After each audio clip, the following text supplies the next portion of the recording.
So, this game is called Maken X, released in 1999 in Japan and 2000 in the US, developed and published by the infamous Atlas. You may know a little game series by them called Daylight, a survival horror game that is spooky. Okay, for real, you may be thinking of Shin Megami Tensei or the Persona series, which Persona is bussin', not gonna lie. But anyways, this video is not about them. It is about Maken X, a game you may or may not have heard of. Anyways, the game is a first-person slasher. Yes, you heard me right, a first-person slasher. And by looking at the box art, it is gonna be a crazy sick anime-inspired game. Ooh-wee! Can't wait to pop it into my Dreamcast. So this game starts off with the cutscene inside of a lab, and the voice acting is awesome. Well, it is okay, but it seems they're working on some experiment or an artificial brain or something. The only reason I know it is because it says it in the subtitles. Anyways, these two characters come in. The girl is named Kay, and the guy, I don't know who he is.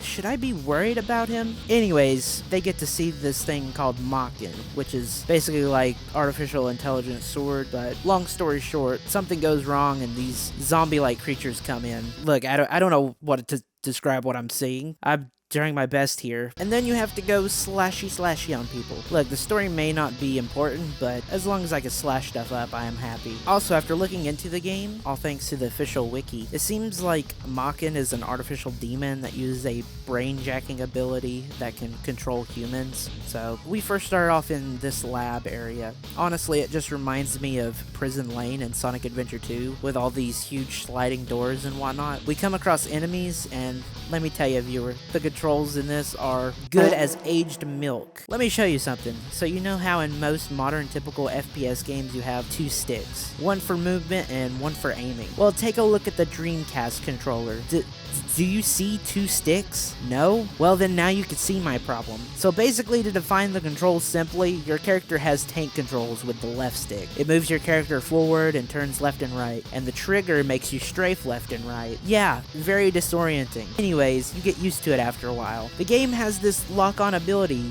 that you use. You press the Y button and then you can freely move. To be honest, I spam this the entire game because I gotta make up for the lack of a second stick. So it seems at each level we have these collectibles that can help us rank up and max out our stats. Oh yeah, baby. This game is not only an FPS, but an RPG too. But we fight this weird zombie comrade guy who spits out knives and finds a helicopter, then Kai passes out. Apparently Maken and Kai are getting tied together or something, and then they start talking about World War III. Like, what the hell? And I am asking to stop a conspiracy? Look, I'm not your average conspiracy person, but be damn well aware if the government is hiding something, I'm gonna get to the bottom of it, damn it. Then I get to control the knife comrade guy, and then I gotta make it to Russia through China. So then we head off, controlling this character. Apparently his name is Hake Andre, based on the status screen. As we get on the plane, it gets hijacked. Worst flight I've ever been on. As we play as this character, he has his nasty looking tongue sticking out. I mean, just look at it. Might as well try to grab it and twist it. But also the level of detail for a Dreamcast game is crazy. Like the plane wrecked and we look out the window and see engines smoking and stuff. By the end of this level, we get to brainjack someone who is like a runway person or a pilot or something, and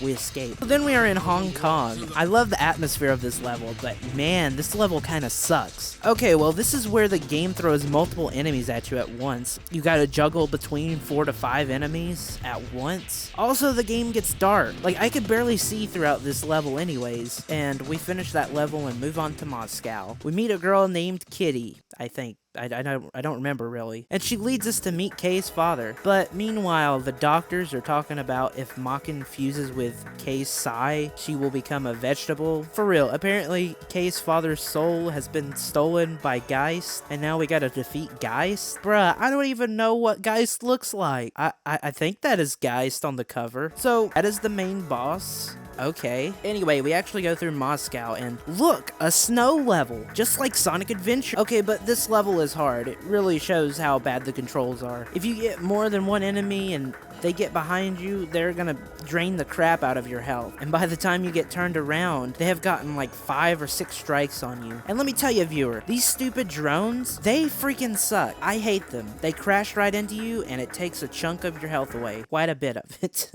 One thing I gotta say though, at least these levels aren't that long. Usually you can beat them in around 5 to 10 minutes or so. But still, this game gets freaking hard. Anyways, then the game lets you choose your own path with 2 levels, London or Istanbul. So I played through the game. I gotta say, I love the environments and levels, but sadly the controls don't do it for me. I hate to talk trash about the controls, but they really do kind of suck. Take a look at Doom, for example. It is a game just exactly like this game, except you have guns, but like the controls and fast pace makes the game really fun. This game, on the other hand, is kind of clunky and weird. I demand a remake of this game for real. So the game later got a remake onto the PS2 called Maken X. It is basically the same game, just in a third-person perspective, which I gotta say, why did they do that? It had so much charm for being an FPS anime game. Well, according to the wiki, it is because Japanese people suffered from motion sickness. You think I am joking, but I am not, sadly. So if you played this game on a PS2, I gotta say you are severely missing out on a very unique title. It is literally if Quake and anime had a baby. So what did I think of this game? It is pretty cool, great with concept, but